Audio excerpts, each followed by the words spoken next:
সর্বশেষ আওয়ামী লীগের শাসনামলে প্রধানমন্ত্রীর সরকারি বাসভবন ছিল গণভবন, যা 2024 সালের 5 আগস্টের গণ অভ্যুত্থানের সময় ক্ষতিগ্রস্ত হয়ে অকার্যকর হয়ে যায়।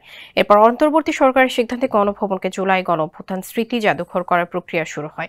তবে বর্তমানে অন্তর্বর্তী সরকারের প্রধান উপদেষ্টার বাসভবন হিসেবে ব্যবহৃত হচ্ছে রাষ্ট্রীয় অতিথি ভবন যমুনা।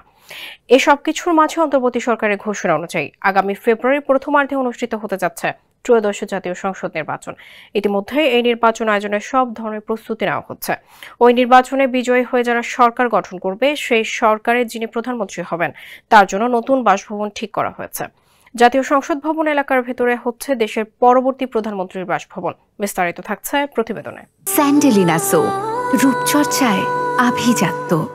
জাতীয় সংসদের স্পিকার ও ডেপুটি স্পিকারের বাসভবনকে একীভূত করে প্রধানমন্ত্রীর বাসভবনে রূপ দেওয়ার সিদ্ধান্ত নিয়েছে অন্তর্বর্তী সরকার।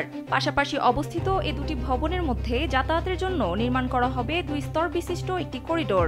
সরকার সংশ্লিষ্ট একাধিক সূত্রে জানা গেছে, ভবিষ্যৎ প্রধানমন্ত্রী ও মন্ত্রীদের জন্য বাসভবনের জায়গা ঠিক করতে গত 7 জুলাই উচ্চ পর্যায়ের একটি কমিটি করেছে গৃহায়ন ও গণপূর্ত মন্ত্রণালয়।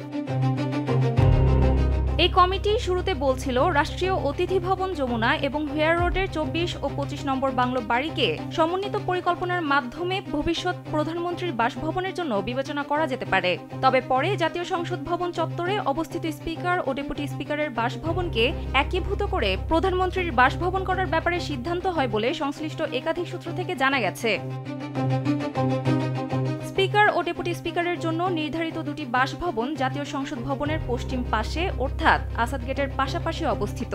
দুটি ভবনই দোতলা ও একই আদলে তৈরি। ভবন দুটির চারদিকে সীমানা প্রাচীর দিয়ে ঘেরা, সামনে খোলা জায়গা ও বাগান রয়েছে।